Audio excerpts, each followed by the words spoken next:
with this network marketing company. I was representative, and it was a great learning experience for me into what it takes to be an entrepreneur, because if I didn't make the sale, I didn't get any money. And I had to get very creative on how I was going to sell because, of course, like most network marketing, you go to your family and friends, and that runs out pretty fast. So then you've got to go find new customers. So I would set up my little salons and fitness clubs and different places throughout Honolulu, and I would continue to sell. And I'd also learn how to sell and what worked and what didn't work. But it was probably one of the best business trainings I could have had early on. And you had to teach other people how to sell in their Exactly. Yep. You had to teach others. You Creative had on to learn how about I was leadership. going to sell. So network marketing for me was a great way for me to discover that runs who out I pretty wanted to fast. become. So then you've got to go find new And so when I met her 30-something years ago, I said, man, she's got beauty, and that runs got out pretty brains, fast. and she So then loves you've got to go business. find new customers. And we've become So business I would partners set up 30 my years now. salons I wouldn't be here fitness without her clubs today. in different places And she and I throughout developed the Honolulu. cash flow board And I game. would For continue those to of you sell, who and want I to find also out if you want to be a learned how to professional investor versus a passive investor, you're tired of 401ks and IRAs and Roths and all that other stuff, that's where we developed the cash flow game. Yes, and so we developed the cash flow board game basically to teach people what it was Robert and I did to become financially free. Yes, so we recommend network marketing if you want to move into the B quadrant, and for those interested in becoming professional investors, check out the cash flow board game. So I actually have a business degree, a college degree in business, but I have to say, getting into network marketing, I learned more about what it takes to be an entrepreneur than I ever learned in my 4 years of college.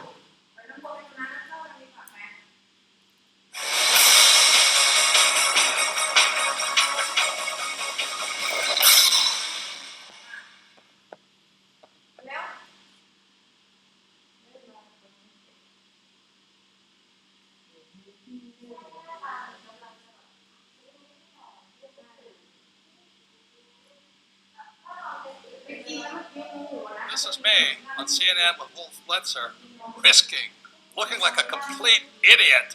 making a prediction on the coming crash. If people start pulling out of the markets in their 50s, in their early 60s, and not having that sort of exposure, we are never going to get to a point where our money lasts as long as we need it to.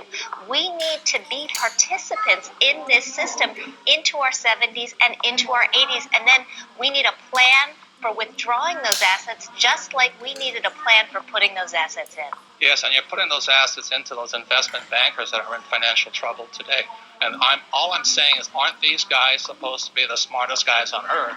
And shouldn't we be careful who we take financial advice from, including the four of us on this panel? Yeah, absolutely. And that's what I'm saying. There's a lot of bad advice. But Robert, you're really that worried about Goldman Sachs and Lehman Brothers? Yes. I'm afraid the Federal Reserve will eventually or come close to bailing them out. That's what I'm concerned about. And that young lady who says the taxpayers are not in trouble, who's going to pay for that bailout again is the taxpayer. Lehman Brothers says it plans to file for Chapter 11 bankruptcy protection. The collapse of Lehman Brothers. Lehman Brothers collapsed. Hundreds of bailed out banks are still struggling to repay taxpayers. Way back in 1997, I published this book, Rich Dad, Poor Dad. And in Rich Dad, Poor Dad, I said three things that got me in a lot of trouble. One was that the rich don't work for money. Number two, that your house is not an asset. And number three, savers would be losers. So that was in 1997. And look at what happened in 2007. The real estate market crashed. The government started printing money called quantitative easing, and savers became losers. It's no secret that the California housing bubble has popped with hardship spread wide. Real estate expert Robert Kiyosaki predicted all of this would happen back in 2005, but most people didn't listen. It's the biggest financial bubble in the history of the world. Hoping this wasn't inevitable, but we have had a big jump in foreclosure filings. Let me tell you a little about this. There are 650,000 homes in the United States in foreclosure right now. U.S. foreclosure activity jumped 81% in 2008, which 10 million people lost their homes to foreclosure and were forced out onto the streets. And to this day, millions of people are still underwater. They owe more on their house than their house is worth. You want to know what real estate's going to do? Look at jobs. Right. We still have a bad job situation, so Right. there's still a bad real estate situation. Right. Real estate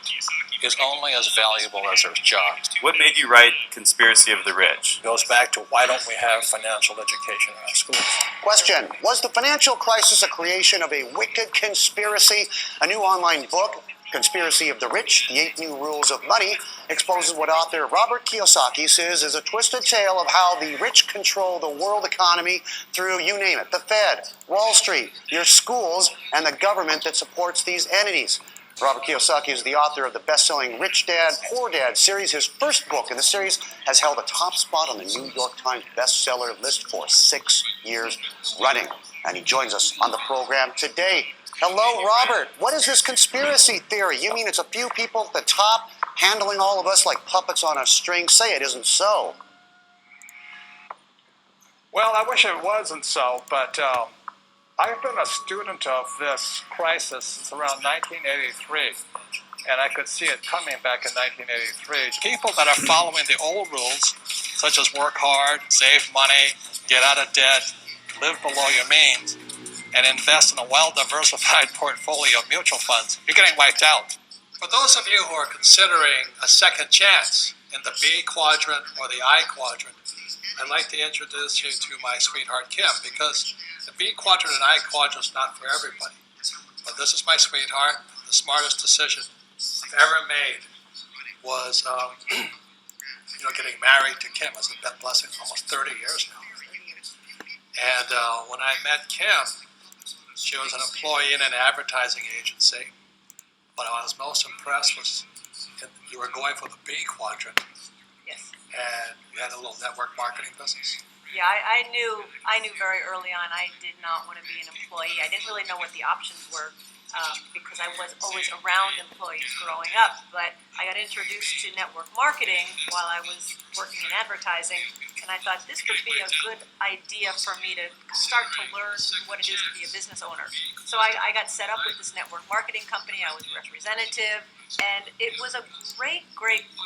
learning experience for me into what it takes to be an entrepreneur, because if I didn't make the sale, I didn't get any money. And I had to get very creative on how I was going to sell because, of course, like most network marketing, you go to your family and friends, and that runs out pretty fast. So then you've got to go find new customers. So I would set up my little salons at fitness clubs and different places throughout Honolulu. And I would continue to sell. And I'd also learn how to sell and what worked and what didn't work. But it was probably one of the best business trainings I could have had early on. And you had to teach other people how to sell in a role. Exactly. Yep. Had to teach others. You had to learn about leadership. So network marketing for me was a great way for me to discover if I wanted to become an entrepreneur. And so when I met her 30-something years ago, I said, man, she's got beauty, she's got brains, and she loves business. I do love business. And we've become business partners for 30 years now. I wouldn't be here without her today. And she and I developed the cash flow board game. For those of you who want to find out if you want to be a professional investor versus a passive investor, and you're tired of 401ks and IRAs and Roths and all that other stuff, that's what we developed the cash flow game for. Yes, and so we developed the cash flow board game basically to teach people what it was Robert and I did to become financially free. Yes, so we recommend network marketing if you want to move into the B quadrant, and for those interested in becoming professional investors, check out the cash flow board game. So I actually have a business degree, a college degree in business, but I have to say, getting into network marketing, I learned more about what it takes to be an entrepreneur than I ever learned in my 4 years of college.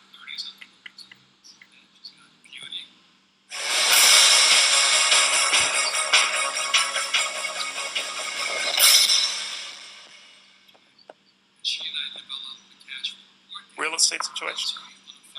Making a prediction on the coming crash. If people start pulling out of the markets in their 50s, in their early 60s, and not having that sort of exposure, we are never going to get to a point where our money lasts as long as we need it to. We need to be participants in this system into our 70s and into our 80s, and then we need a plan for withdrawing those assets, just like we needed a plan for putting those assets in. Yes, and you're putting those assets into those investment bankers that are in financial trouble today. And all I'm saying is, aren't these guys supposed to be the smartest guys on earth?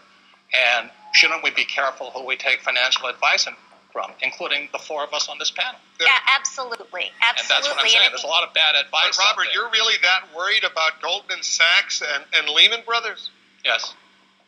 I'm afraid the Federal Reserve will eventually or come close to bailing them out. That's what I'm concerned about. And that young lady who says the taxpayers are not in trouble, who's going to pay for that bailout again is the taxpayer.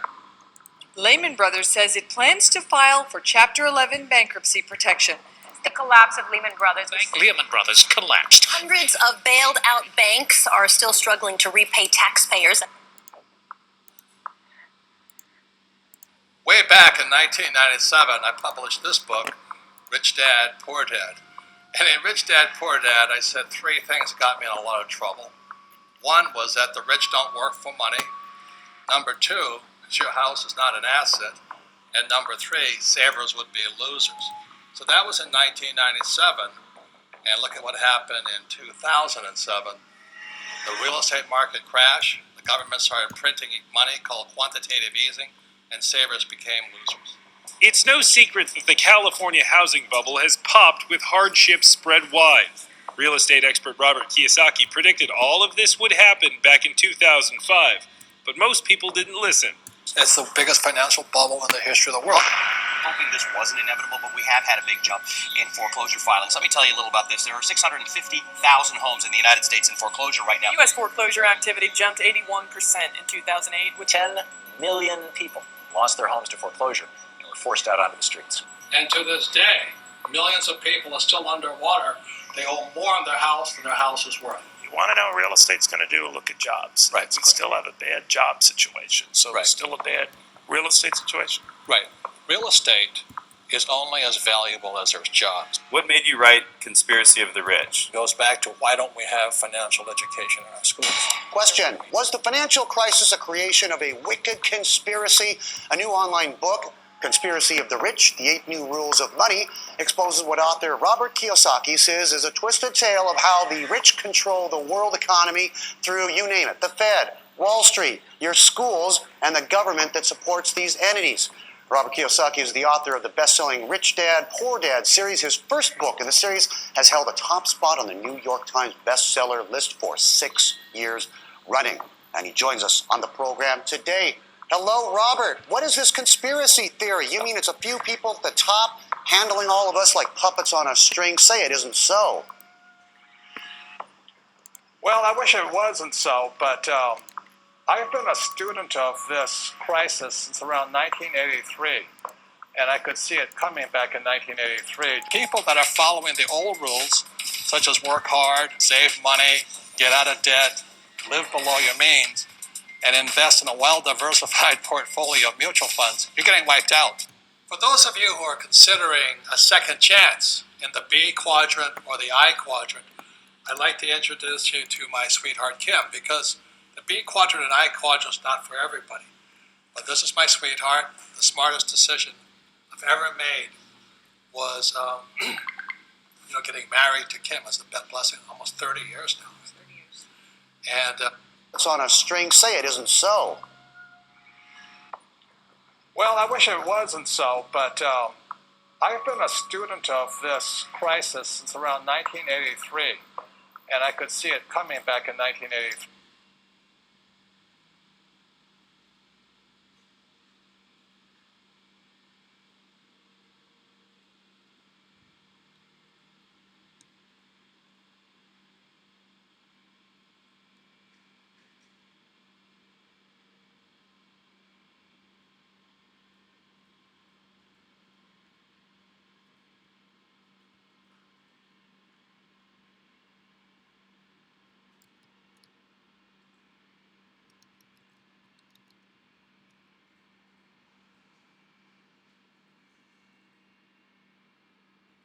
กรุงเทพธุรกิจทีวีร่วมกับธนาคารไทยพาณิชย์ไปด้วยกันไปได้ไกลเสนอ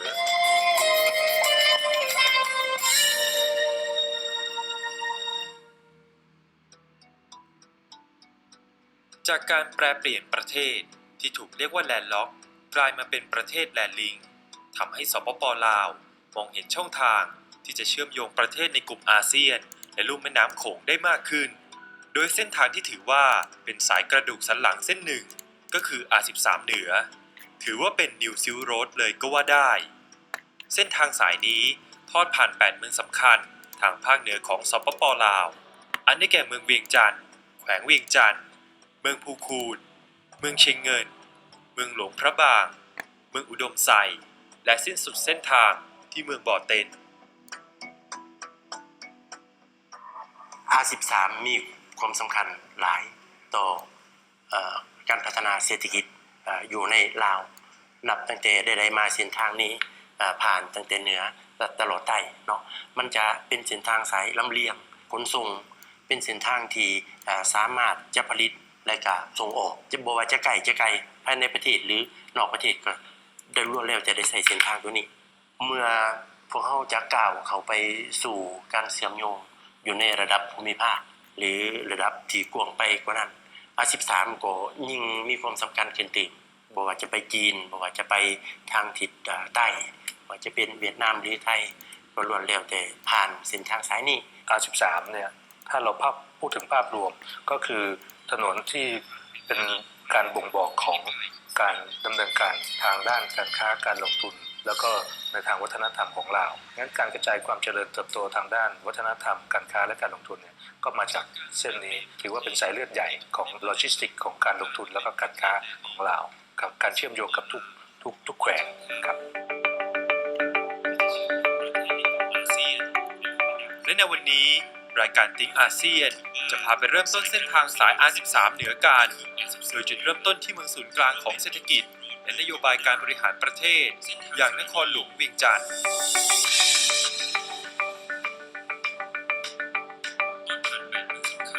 หลายคนคงทราบกันดีอยู่แล้วว่าเวียงจันทร์ในวันนี้เติบโตและพัฒนาไปมากกว่าเดิมแทบทุกด้านทำให้โอกาสในการลงทุนเปิดมากขึ้นแต่สิ่งหนึ่งที่เราจะต้องรู้ก่อนที่จะเข้าไปทำการค้าและลงทุนนั่นก็คือกฎหมายของสปป.ลาวคุณวราวุฒินินใสญาติแห่งบริษัท Price Waterhouse Cooper ลาวจำกัดได้คำแนะนำกับเราว่าการให้คำปรึกษาของผมต้องอิงตามกฎหมายนะครับที่เกี่ยวข้องในสปป.ลาวนะครับกฎหมายที่เกี่ยวข้องอันดับแรกเลยสำหรับนักลงทุนชาวต่างประเทศหรือชาวลาวก็แล้วแต่นะครับฉบับเดียวแรกเลยคือกฎหมายส่งเสริมการลงทุนฉบับปี 2009 การส่งเสริมการลงทุนอันดับแรกคือส่งเสริมการลงทุนในการยกเว้นภาษีเงินได้นิติบุคคลภาษาลาวเอิ้นว่าภาษีกำไรเวลาที่ลูกความจะเข้ามาลงทุนเนี่ยก่อนอื่นนักลงทุนจะต้องถามก่อนเลยว่าได้รับยกเว้นภาษีเงินได้นิติบุคคลหรือไม่นะครับคำถามที่ผมจะถามนักลงทุนก็คือว่า1ธุรกิจคุณเนี่ยอยู่ในประเภทอะไร2นะครับarea หรือพื้นที่ไหนนะครับที่นักลงทุนเนี่ยจะเข้าไปลงทุนนะครับเพราะในสปป.ลาวเนี่ยมีหลายแขวงนะครับแต่ละแขวงแต่ละเขตนี่นะครับการส่งเสริมการลงทุนไม่เหมือนกันการส่งเสริมการลงทุนคือการได้รับยกเว้นนะครับภาษีเงินได้นิติบุคคลเนี่ยนะครับตั้งแต่1ปีถึง10ปีดังนั้นเนี่ยนะครับผมจะให้คำแนะนำได้ทันทีว่าถ้านักลงทุนต้องการที่จะทำธุรกิจนั้นๆคุณควรจะอยู่ในเขตพื้นที่ไหนถึงจะได้รับการส่งเสริมการลงทุนสูงสุดทางสปป.ลาวเองก็รู้ว่ากฎหมายของเขาดูจะเข้มงวดกับการลงทุนของนักลงทุนต่างชาติทางภาครัฐได้ทำการแก้ไขกฎหมายเพื่อเปิดกว้างแหล่งทุนให้มากขึ้นแต่ถ้าเราศึกษาเข้าใจและมีช่องทางที่ถูกต้องเรื่องการลงทุนในสปป.ลาวก็จะไม่ยากอย่างที่คิดยิ่งประกอบด้วยเสถียรภาพทางการเงินของลาวในวันนี้ต้องถือว่าอยู่ในช่วงที่มั่นคงมากโดยค่า GDP เติบโตโดยประมาณ 7-8% เศรษฐกิจของลาวนี่ในระยะผ่านมาตั้งแต่ได้ทำการสถาปนาเป็นสาธารณรัฐประชาธิปไตยประชาชนลาวจนมาพวกเขาก็ได้มีการพัฒนามาเป็นก้าวๆเนาะอันที่พ้นเด่นที่สุดก็คือท่านสิเห็นแล้วว่าในระยะ2 ทศวรรษผ่านมานี่เศรษฐกิจของเรานี่ถือว่าอยู่ในระดับสูงต่อการพัฒนา GDP เพิ่มขึ้นหลายกว่า 6% โดยเฉพาะแม่น10 ปีหลังนี้ในแผนพัฒนาเศรษฐกิจสังคม5 ปีครั้งที่6พวกเขาก็สามารถบรรลุการขยายตัวทางด้านเศรษฐกิจอยู่ในระดับ 7.5-8% ต่อปีนี่ก็ถือว่าเป็นระดับที่สูงเทียบใส่ว่าหลายประเทศ ซึ่งว่าพบวิกฤตการณ์ในระยะที่ผ่านมาก็ติดลบแต่ว่าลาวก็ยังสามารถสืบต่อขยายตัว เสถียรภาพทางการเงินในลาวเนี่ยมั่นคงนะครับเรื่องอัตราแลกเปลี่ยนเนี่ยค่าของเงินกีบเนี่ยนะครับก็มีการแกว่งขึ้นลงเนี่ยไม่เกิน 5% ซึ่งถือว่ามีความมั่นคงทางการเงินที่ดีนะครับจากตัวเลขของ GDP จาก Infrastructure ด้านการเงินเนี่ยก็ถือว่าเป็นโอกาสที่ดีที่นักลงทุนไทยเนี่ยนะครับควรจะหันมามองนะครับหลายๆธุรกิจขนาดใหญ่ตอนนี้ก็เริ่มตัดสินใจเข้ามาลงทุนในลาวกันมากตอนนี้เป็นที่ทราบกันดีอยู่แล้วนะครับว่าการลงทุนในประเทศไทยเนี่ยสเปรดหรือช่วงกำไรแกปมันลดลงเรื่อยๆแล้วงั้นเนี่ยทางสปป.ลาวเนี่ยถือว่าเป็นตลาดใหม่ที่น่าสนใจในการลงทุนมากครับ แต่สิ่งที่ต้องระวังคือการสร้างทัศนคติที่ผิดถึงช่องทางการลงทุนในสปป.ลาวคุณจตุรงค์บุญนาคอย่างได้เล่าประสบการณ์ที่เจอมาเกี่ยวกับทฤษฎีผีหลอกซึ่งนักลงทุนหลายรายได้ประสบมาจริงๆเมื่อกี้ใช้คำพูดว่าเอาผีมาหลอกเนี่ยผมว่ามันก็ค่อนข้างตรงนะก็คือบางทีก็ไปสร้างทัศนคติที่ผิดนะครับเข้ามาที่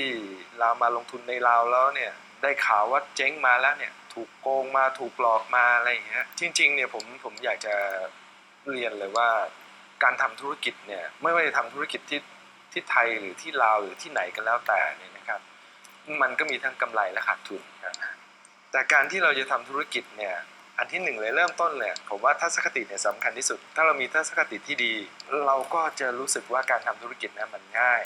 แต่ถ้าเราเริ่มต้นมีทัศนคติที่ไม่ดีนะครับแล้วเราทำธุรกิจไปเนี่ยยังไงมันก็ขาดทุนถ้าเรามีทัศนคติที่ดีนะครับเริ่มต้นเราก็ต้องศึกษาก่อนว่ากฎระเบียบทางการค้าในลาวมีอะไรบ้างกฎหมายก็มีอะไรบ้างนะครับช่องทางการทำธุรกิจเป็นยังไงบ้างนะครับประเพณีวัฒนธรรมหรือว่าตลาดในลาวเนี่ยเขาเป็นยังไงบ้างถ้าเราศึกษาดีเนี่ยนะครับเราก็จะมีความเข้าใจแล้วเนี่ยผมว่าเราสามารถทำธุรกิจในลาวได้อย่างดีเยี่ยมเมื่อเราศึกษาสภาวะแวดล้อมและสิ่งต่างๆเกี่ยวกับการลงทุนของประเทศที่เราจะลงทุนแล้วช่องทางที่เข้ามาลงทุนและวิธีการในการลงทุนก็เป็นสิ่งสำคัญคุณพิสิทธิ์เจริญพันธ์ผู้เชี่ยวชาญด้านการเงินการลงทุนในสปป.ลาวได้แนะแนวทางการลงทุนในแบบเสือปืนไวอย่างคาวบอยให้เราฟังว่าประเทศเปิดใหม่นะหรือที่เรียกว่า emerging market เนี่ยมันมีเขามีลักษณะอย่างคล้ายๆกันก็คือว่า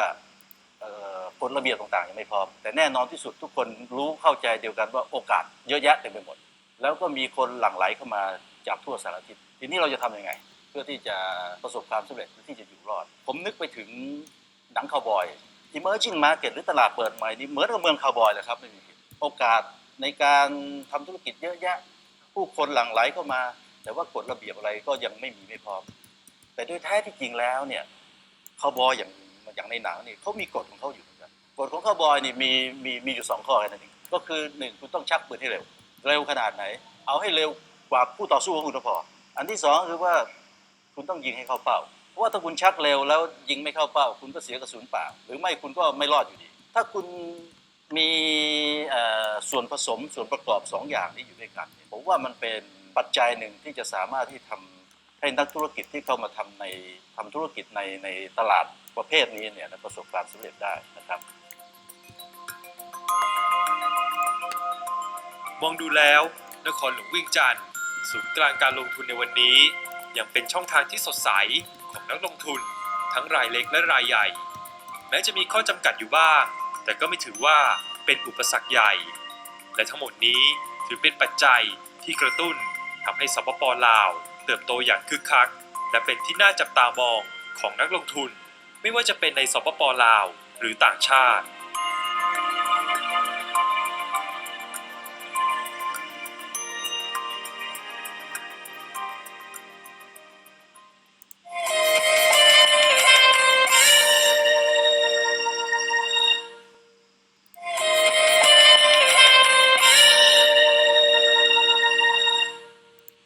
สนับสนุนโดยครั้งแรกไม่มีขอบเขตไทยพาณิชย์ธนาคารไทยแห่งแรก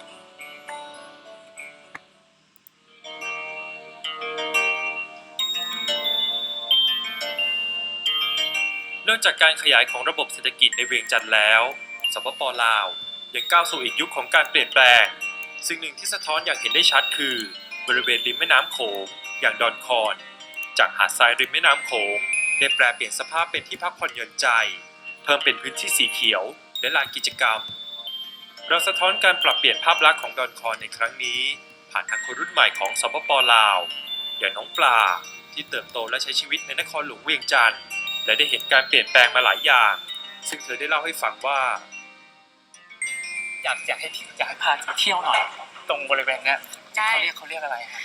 บสวนเจ้าอนุวงศ์ สวนเจ้าอนุวงศ์ แล้วเป็นสวนสาธารณะที่ว่าหากระสร้างขึ้นใหม่ๆ แล้วส่วนใหญ่คนลาวจะชอบมาเที่ยวที่นี่แม่แล้วตอนแรงๆจะมีวัยรุ่นมาออกกำลังกายแล้วก็มาเดินตลาดน้องจะมีตลาดมืดขายของแบบเครื่องวัยรุ่นแล้วก็เครื่องวัฒนธรรมแบบหัตถกรรมลาวคือเหมือนกับว่าพอตกเย็นแดดลงตกคนลาวก็เมื่อกี้เห็นมีทั้งครอบครัวทั้งกลุ่มเพื่อนอะไรเงี้ยก็จะมารวมกันอยู่ที่นี่แล้วก็จะมีวัยรุ่นต่างเห็นเนาะจะมีรถถีบแล้วก็มีสเก็ตมีเล่นกีฬาประเภทต่างๆครับตรงนี้ตรงนู้นมีลานแอโรบิกด้วยนี่ตรงไม่แล้วจะมีเต้นแอโรบิกทุกๆมื้อเลยจะเป็นกิจกรรมครอบครัวตอนเขามาเต้นแอโรบิกกันเขามาเต้นกันตอนกี่โมงครับก็แน่ใจคือกันน่าจะเป็นประมาณ5 โมงแรง5 แรงก็5 โมงไป7 โมงถึงทุ่มนึงแม่แล้วถึงทุ่มหรือว่า7 โมงแรงครับคือภาพมันก็จะเห็นแบบเป็นคนมาเล่นกีฬาคนมาขี่จักรยานคนมาเดินมีเด็กน้อยผู้ใหญ่มาเป็นครอบครัวมันเหมือนกับเป็นศูนย์รวมของคนรุ่นใหม่ของเราของหรือว่าของเวียงจันทร์ได้ไหมอย่างเงี้ยสิว่าจังซั่นก็ได้อาจจะเป็นเซ็นเตอร์เลยเพราะว่าต่อไปอาจจะมีหลายๆอย่างมาเนาะตลาดนี้ก็อาจจะขยายขึ้นแล้วก็จะมีร้านอาหารมีนั่งชิลๆให้วัยรุ่นนั่งแบบนี้เป็นที่ชิลปกติวัยรุ่นลาวเขาไปชิลที่ไหนกันก็วัยรุ่นลาวมากินเต้าหู้นั่นแล้ววัยรุ่นลาวมากินน้ำเต้าหู้เพราะจะมีเซ็นเตอร์พอยต์จะเป็นร้านเต้าหู้อยู่ประมาณ 4-5 ห้างแต่จะเป็นห้างใหญ่ๆเลยแล้วก็มีวัยรุ่นนางมีน้ำเก๊กฮวยเต้าหู้ลำไยต่างๆครบเลยแสดงว่าเป็นรุ่นเราเนี่ยรักสุขภาพมากเลยประมาณนั้นอาจจะเป็นเทรนด์แน่ก็ได้เป็นเทรนด์ใช่ไหมครับเพราะช่วงนี้ผมคือมองไปทางไหนมันก็มีแบบแต่เทรนด์สุขภาพนะใช่ไหมฮะในฐานะที่เป็นวัยรุ่นเราคนหนึ่งมองว่าภาพวัยรุ่นวันนี้กับย้อนกลับไปเราไปยังเด็กเนี่ยมันเปลี่ยนไปเยอะไหมฮะกับเปลี่ยนในส่วนหนึ่งแต่บ่ทั้งหมดเพราะว่าวัยรุ่นเรายังคงกับการแต่งตัวเส้นป่าลงมามื้อนี้เนาะจะมีผ้าสิ้นกับเสื้อวันนี้แบบดูเรียบร้อยมากนั่นแล้วอันนี้จะเป็นชุดที่ว่าแม่นยิงแล้วก็บ่มีมาทุกคนเวลาที่ออกงานก็ถือว่าสืบทอดประเพณีจากดั้งเดิมคือจะบ่ทิ่มในส่วนนี้แต่ว่าความคิดหรือว่าการศึกษาก็อาจจะเติบโตไปเรื่อยๆนะคะก็มีกระแสแบบมาจากสากลจากตะวันตกเข้ามาก็มีหลายๆกลุ่มหลายๆรูปแบบแล้วอย่างนี้คือเวลาสมมติว่าตอนทำงานหรือว่าตอนเวลาราชการเราแต่งตัวเรียบร้อยแบบนี้ใช่ไหมครับแล้วเลิกงานแล้วอะสไตล์แต่งตัวเราเป็นแบบป่าเองวะกับอาจจะเป็นคือว่าผู้หญิงทั่วไปแหละสบายๆอาจจะเปลี่ยนสไตล์ไปเรื่อยๆเสื้อยืดกางเกงยีนนั่นแล้วแบบนั้นแหละลุยๆหน่อยนึงลุยๆอันนี้จะเป็นชุดแบบไปงานแต่งงานหรือว่าไปงานสังสรรค์งานเลี้ยงเสื้อยืดนี่แบบเข้ารูปนิดนึงไหมแบบว่าต้องกระชับกระเฉงแล้วแต่อารมณ์เมื่อแบบไปออกกำลังกายก็จะใส่เสื้อหลวมๆอาจจะได้อยู่สบายครับที่สังเกตอีกอย่างก็คือแบบพวกของใช้ของที่เอามาขายตามตลาดอะไรพวกนี้มันก็ค่อนข้างเป็นของทันสมัยมากขึ้นเหมือนกับมาที่นี่ต้องถ้าอยากได้ของที่ออกเป็นแนวทันสมัยหน่อยต้องมาที่นี่หรือเปล่ากึ่งนะอยู่นี่มันจะมีแบบมันจะเป็นโซนเลยคือโซนด้านหลังเนาะจะเป็นแบบวัฒนธรรมพวกผ้าสิ้นหรือว่าผ้าที่เขาเจ้าเซลแล้วก็เอานำเข้าจากต่างแขวงแต่ว่าถ้าเป็นโซนนี้จะเป็นพวกแฟชั่นเสื้อยืดหรือว่าแฟชั่นผู้หญิงที่เขาเจ้านำเข้ามามีเวียดนามมีไทยมีจีนแบบนี้แหล่งแฮงเอาท์อ่ะถ้าเป็นแบบเป็นพวกแฮงเอาท์อย่างเงี้ยเขาจะไปที่ไหนกันแฮงเอาท์กับมีอยู่หม่อง 2-3 จุดนี่แหละจะบ่หลายปานใดเพราะว่าเป็นเวียงจันทน์ก็บ่ได้เป็นเมืองใหญ่หลายนะแล้วประชากรก็บ่หลายได้ไปบ้างมั้ยฮะได้มีโอกาสไปเที่ยวบ้างมั้ยถามว่าไปบ่ก็ไปแต่ว่าบ่ตลอดว่าแล้วแต่สมมุติว่ามีงานสังสรรค์กับหมู่หรือว่ามีที่ทำงานที่โรงเรียนก็ไปเพลงที่ฟังในนั้นเนี่ยเป็นเพลงแนวไหนครับเพลงที่ฟังก็มีหมดเลยสลายก็จะเป็นพวกเพลงจากยุโรปแต่เป็นฮิปฮอปเป็น R&B ต่างๆที่แบบจะฟังอยู่ และปัจจุบันเทคโนอย่างก็เริ่มเข้ามาแล้ว แต่คือเหมือนมันก็มีภาพจากภาพยนตร์อย่างสบายดีหลวงพระบางที่เวลาพระเอกมาเที่ยวกับนางเอกพาไปดูเนี่ยมันก็จะมีการเต้นบาร์สโลปใช่ไหมครับบาร์อย่างนี้ก็ยังมีอยู่ มีเพราะว่ามันจะเป็นบาร์ให้เลือกเลยถ้าตัวนั้นมันจะเป็นสไตล์แบบบ้านนาหรือว่าแบบลาวๆหรือแบบไปรุ่นก็ไปได้คือกันถ้ามักในการเต้นแบบนั้น เรามักไหม ก็มักก็คือต้องเต้นให้เป็นเลยแหละเพราะว่ามันจะเป็นออกงานจะต้องเต้นนะมันจะเป็นเอกลักษณ์เลยผู้หญิงเราก็เกือบเต้นเป็นเหมือนเต้นบาร์สโลป ซึ่งมันก็เหมือนกับเป็นภาพสะท้อนที่ขยายต่อมาจากทางนู้นที่เป็นดอนจันหรือเปล่าฮะว่ามันจะมาขยายมาทางนี้มันก็ส่งผลต่อมาทำให้ไลฟ์สไตล์ของคนลาวทั่วไปเนี่ยเปลี่ยนแปลงไปด้วย นั่นแล้วพอการจะมีโครงการ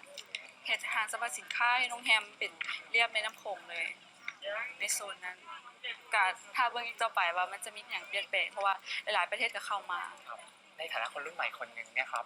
มองความเปลี่ยนแปลงเหล่านี้ยังไงบ้างมองแนวใดว่าก็รู้สึกว่ามันมีทั้งผลดีและผลเสีย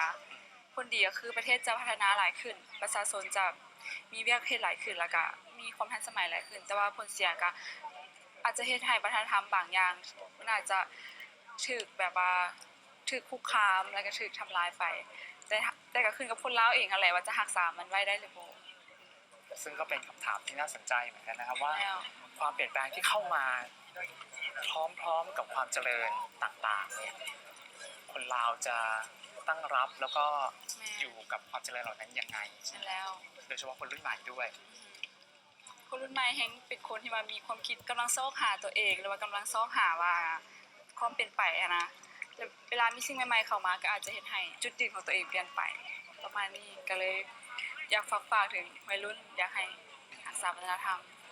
แล้วคิดว่าจะเปลี่ยนนะตัวเองจินตนาการถึงช่วงเวลานั้นออกไหมส่วนตัวแล้วก็อาจจะเปลี่ยนเล็กน้อยเช่นว่าอาจจะเปลี่ยนความคิดหน่อยนึงหรือว่าเปลี่ยนการใช้ชีวิตแต่ว่าก็คงความเป็นวัฒนธรรมไว้อยู่เพราะว่ามักในคนลาวอยู่แล้วแล้วก็มักวัฒนธรรมลาวซึ่งการเปลี่ยนแปลงก็ยังคงเป็นคำถามสำหรับวัยรุ่นลาวยุคใหม่ในวันนี้นะครับว่าพวกเขาจะอยู่อย่างไรจะปรับตัวอย่างไรเพื่อรับกับสิ่งที่กำลังจะก้าวเข้ามาและปรากฏอยู่ตรงหน้าของพวกเขาในไม่ช้านี้ครับ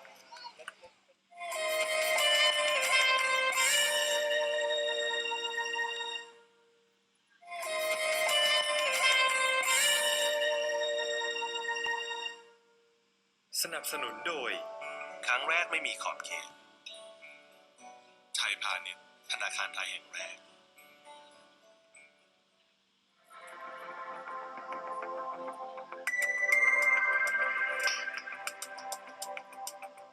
อีก 8 ปีข้างหน้าเราอาจจะจำภาพลาวในวันนี้ไม่ได้เพราะนโยบายจินตนาการใหม่และการหลั่งไหลเข้ามาของทุนต่างชาติทำให้โอกาสที่ทุกฝ่ายมองเห็นลาวในวันนี้ยิ่งย้ำถึงความเป็นกุญแจดอกสำคัญที่ไขอาเซียนเข้าสู่ยุคใหม่ในอนาคตอันใกล้คำพูดนี้พิสูจน์ได้จากการเข้ามาของกลุ่มนักลงทุนจากมหาอำนาจอย่างประเทศจีนที่มาพร้อมกับอภิมหาโปรเจกต์อย่างเวียงจันทร์นิวเวิลด์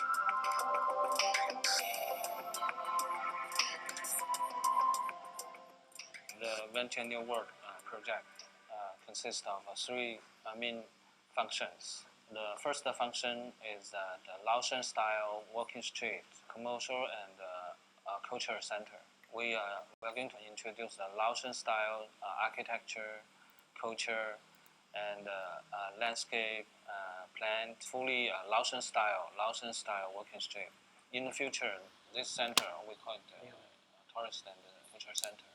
will attract a lot of foreigners and visitors from all over the world, China, Thailand, Vietnam, even the local Laotian people, they can enjoy life. There's a lot of restaurants, bars, shops, and culture, and the product, shopping,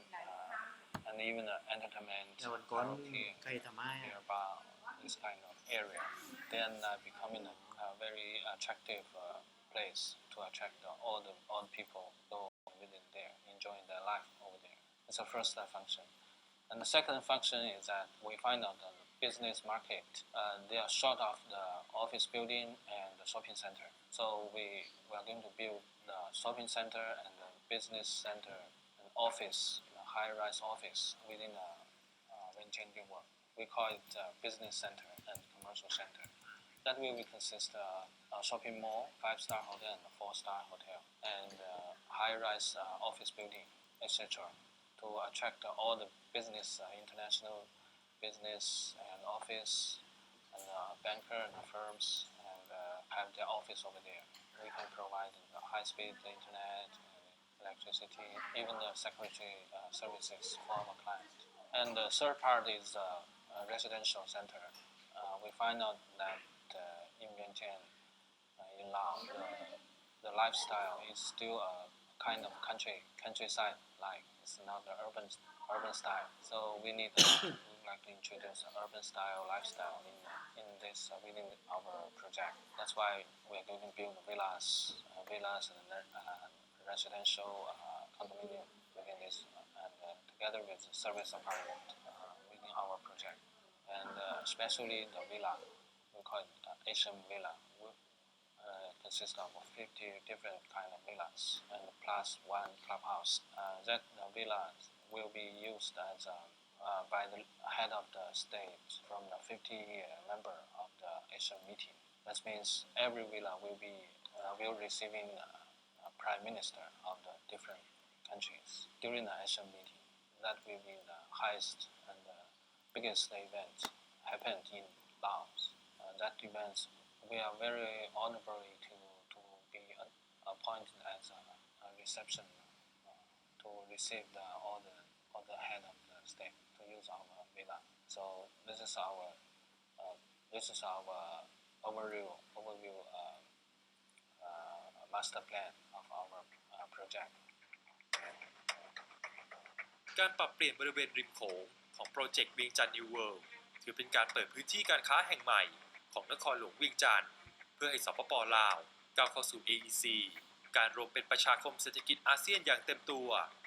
ความพร้อมของสปป.ลาวในวันนี้มองในภาพรวมถือว่าน่าสนใจมากยิ่งประกอบกับนโยบายการลงทุนของภาครัฐที่มีการปรับเปลี่ยนเงื่อนไขต่างๆเพื่อปรับโหมดเข้าสู่ AEC ด้วยแล้วทำให้รุ่งอรุณแห่งลาวใหม่ดูมีอนาคตที่สดใสยิ่งขึ้น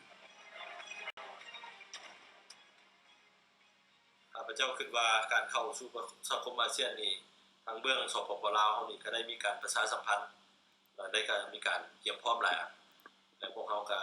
เบื้องลาวเฮานี่ก็ได้เป็นเจ้าการในการจัดตั้งปฏิบัติก็เฮ็ดให้ขั้นตอนต่างๆมีการลดลงคือตัวอย่างข้าพเจ้าได้เว้าว่าการปรับปรุงกฎหมายใหม่แต่ข้าพเจ้าก็เชื่อว่าแม่นอันนึงที่การกล้าเกี่ยวเข้าสู่สังคมอาเซียนเฮาเฮ็ดให้มีการบริการการลงทุนการขออนุญาตการลงทุนที่ง่ายดายและไวขึ้น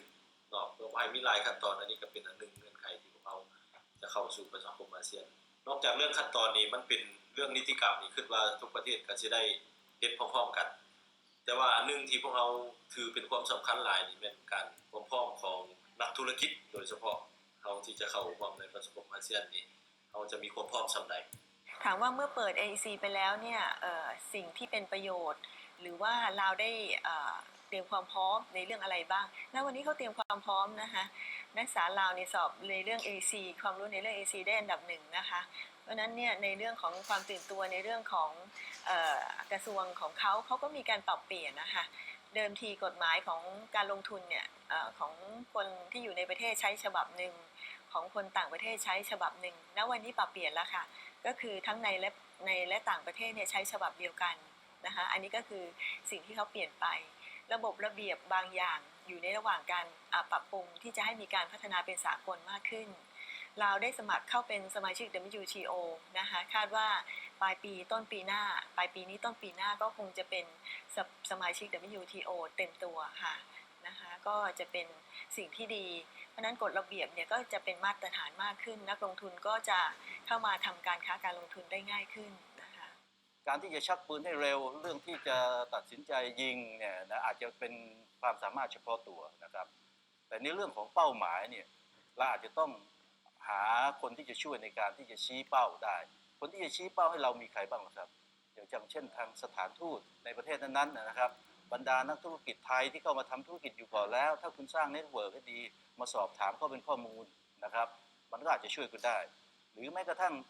ธนาคารที่คุณใช้ติดต่ออยู่ปัจจุบันนี้นะครับหรือว่าในอนาคตเนี่ยแบงก์เกอร์ของคุณนั่นแหละครับ ก็อาจจะเป็นแหล่งข้อมูลอีกอันหนึ่งที่จะช่วยคุณได้ในการที่จะบอกว่าเป้าหมายเนี่ยชัดเจนถูกต้องหรือยังแต่แน่นอนที่สุดทั้งนี้ทั้งนั้นคุณก็ต้องหาข้อมูลของคุณเองด้วยนะครับเพื่อจะประกอบการตัดสินใจเพราะว่าการตัด